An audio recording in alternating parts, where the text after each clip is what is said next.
Welcome to the channel where I make your insight to the Australian visa system.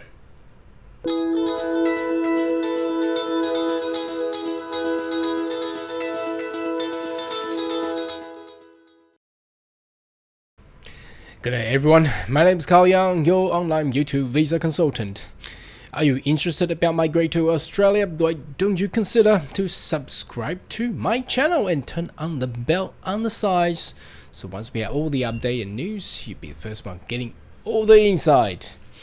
Now today's video, we'll like to share a news article in regards obviously to the topic of immigration in Australia, how the trend is actually moving towards, and also some updates on the invitation round. So I've been receiving a lot of comments and queries in regards to what sort of EOI points should I expect to actually be invited onshore and offshore. So let's have a talk about this at the second half of this video. Now first of all, let's have a look and have a read together in regards to this news article. So news article came out on the 25th of September.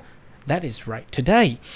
Okay, came out early 5 a.m. Australian time. So the title reads, "A third of Australian backs the move to raise the migration cap." Now that's quite a majority of the population of Australia who has agreed and understand the need for migrants to be in Australia. So if you notice over the past 2 or 3 years, pandemic has hit, the economy of the world isn't too great, inflation hits, shortage in skill, that's pretty obvious. No one can actually find house, rent, and get people to actually work. And that was the biggest issue. So I think this is quite a positive news. Although, why not half of Australian, but a third? I think a third is almost majority. If we take a look at the actual graph here, where is it? Oh, here we go. So there's a third agrees, and there's 46% who are basically undecided or neutral. Basically, they just no comment. Everyday living Australians, and the disagreed is only a few. So there's only 12 plus 7, that's 19%, compared to strongly agreeing 4%, 32, so that's 36%. So I would say it's a major success by the Labour government throughout the idea of doing the job and skills summit, and the obviously a third of Australian backs the decision, and that's moving to raise the cap by 35,000. I think this is very important. Now, reason why is you need to get agreement by the majority and to raise the cap. Otherwise, they do not want to swing back 10 years ago where the debate on the migrations and things, and they shrink the number and causing all the problem. I think what they have done is quite well, the Labour government, although there will be obviously dispute between the unions and others, but this, I think that's the tiny little things that are required to be continue to be monitored and change over. But anyway, for what we have, what we agree and what we care of is basically the increase of the migration cap to 195,000, which is very good because that will basically open up more quota for all the state and territories. And I think there will be a further announcement in October. If you have followed my channel long enough, you notice New South Wales government has actually written to me personally in regards to my previous video, and they also coined out the what they're gonna do in October. Now, why October? Because October is generally when the budget announcement will be there, and major changes will then obviously continue on in October, and there will be certain policy and regulation announcement generally in November as well. So that's a very good outcome, I would say, from the Job and Skills Summit. Now, I'm not going to go to detail in regards to the article itself. It's all talking about political and things, how the opposition and people and blah blah blah. So, but you look at the outcome, the support is much higher than the oppose. So the oppose is the red one you can see here, and the gray is neutral. So the support is really outbeating the oppositions. So I think this is a big win for Albanese government and the Labour government. Obviously, that's how they have actually gained a very high support over the past, how long has it been? Since May, now September, 4 months. Now, it's only a short time, but they have already done and achieved a lot. Although a lot of the potential migrant like you interested in migrate to Australia, a lot of people say, wow, it's so slow. When do I actually get this invite and things? Look, it's a nation, it's a country. The departmental staff is a lot. It's a huge department dealing with everyone coming around from the world. And every country, every region has different culture, different things, different kind of people coming from everywhere. It's actually very, very complex. And that's also the reason why I want to create this channel, to be with you, to be transparent and chat with you, just to feel a bit more relaxed, and like you and me talking together on the couch. So share my thoughts and share your thoughts, and share how a lot of viewers thought in this channel as well. So it's a good thing, but we just need time to actually move everything on. So as I predicted, I think the point test and things, the skill migration, will actually go smoother by the end of this year and early next year. Why? Well, you need to get them the time. I mean, 10 years has the former government has actually formed a very strict, narrow, and let the staff shortage within the departmental issues. Now they're actually the Minister of Immigration is actually training additional 500 staff. Can you imagine how do you train 500 staff and get them actually on the ground working on a thing? And they need to get those knowledge about the visas and stuff like that. So give them some time. I think towards end of the year. Also, obviously, there's a period waiting until October, the new budget announcements, and then early next year. Obviously, there's a lot of elements will actually impact Australia. For example, inflation, the foreign exchange currency at the moment, the war continue going on with the threat of possibly nuke, but which I don't think it's gonna happen. But again, it's an unstable world that we are living in after the virus has hit us in 2020, 2 years plus already. Anyway, now let's talk about invitation round and the points.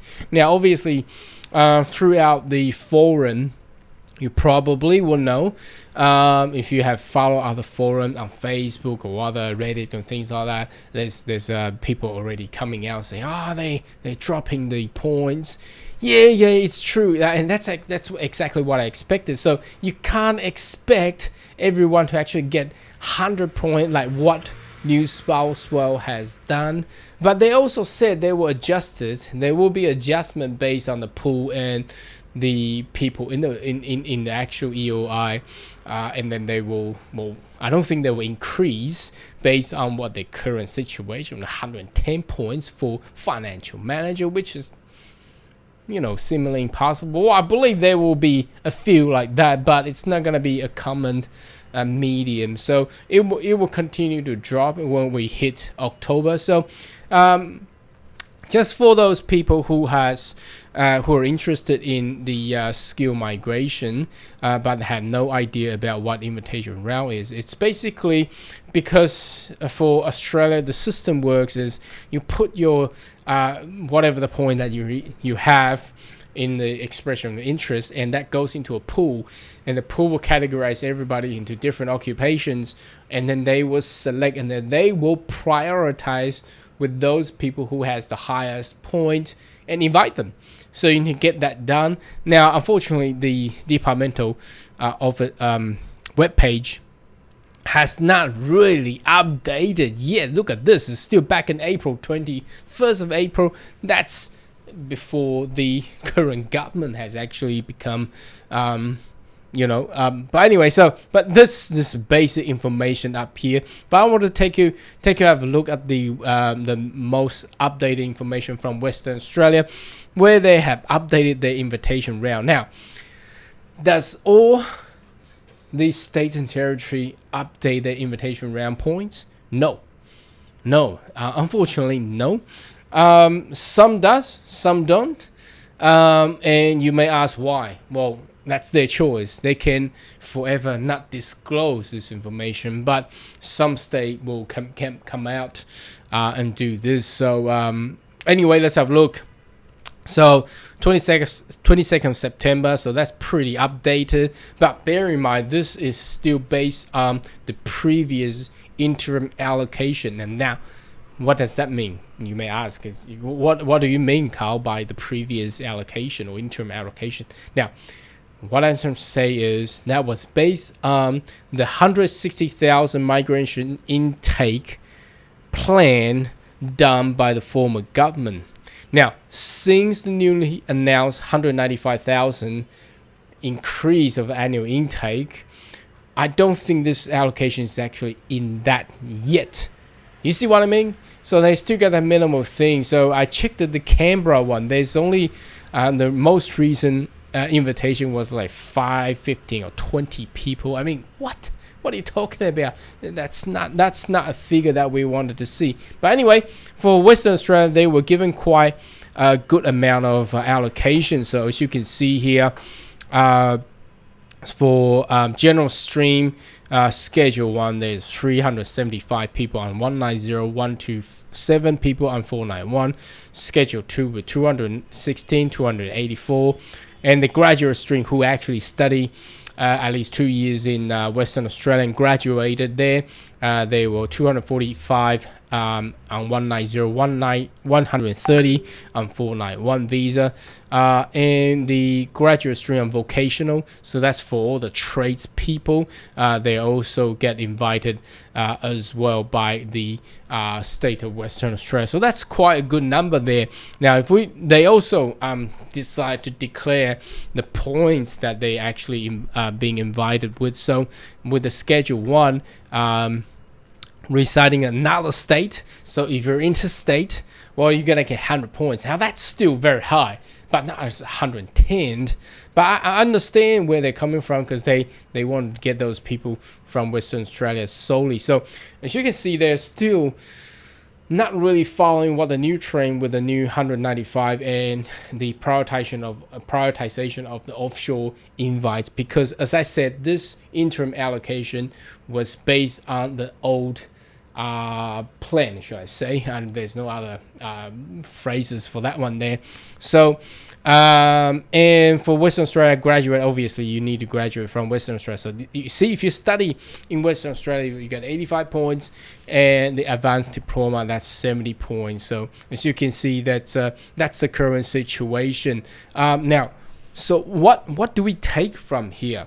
I think it's pretty simple, as I predicted. Now, first of all, there's not going to be a lot of people with 100 points plus. Now, I've specifically done a video explaining and going through all the calculation how you could possibly get 100 points plus. You need to aim at all the highest point within the EOI skill select system. Now, it's possible, but that's not going to be a general aspect for all the people, all the international student graduates or the skilled migrants. So I would say this: by end of the year, obviously from October. Now, bear in mind again, we need to be very clear. There is a cutoff line that the current invites were based on the previous plan. That was the previous interim allocation with the aim to actually attract 160,000 migrants. Now, since the announcement of 195,000, there has not been, well, I don't think they will use the current increased quota before they finish their previous interim allocation. No one's gonna do that anyway. But the date here will be perhaps in October, maybe after the budget or right before the budget. I think it will be around those time, and that's why I had that video being received personally from New South Wales government, although they were trying to explain their status, but they also coined out the idea and also the trend what they're gonna do in October as well. So anyway, I'm still very positive in regards to the migration and the numbers, the points that's required, and I expect that will be dropped from 100 points down to a medium. I would say around 75 or 80 points. That will be the sound points for the upcoming future, because if you add all together, it will probably mean a proficient English and 1 year work experiences in Australia, and that will be enough. If you have a lower point with competent English, perhaps you probably will go into 491. So I would say around the range of 75, 80, and some go a little bit higher and some state go a little bit lower. Anyway, should you have more question, query, more than welcome to leave comment right down below, and I see you next video. Goodbye.